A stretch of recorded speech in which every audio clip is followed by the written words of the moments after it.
అగో ఆ పిల్ల ఎక్కడ బాబాయ్?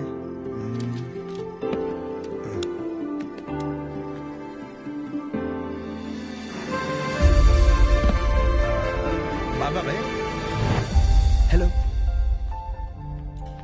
హాయ్. అక్కడే కూర్చో.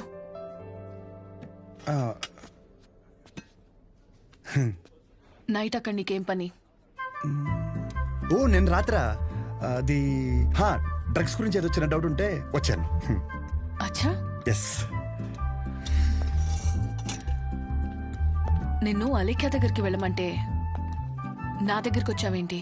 తనకి తిండి మీద తప్ప స్టడీ మీద ఫోకస్ లేదనిపిస్తుంది. నా కెరీర్ తన చేతిలో. హాయ్. సహజ, మీ డాడీ వచ్చారు.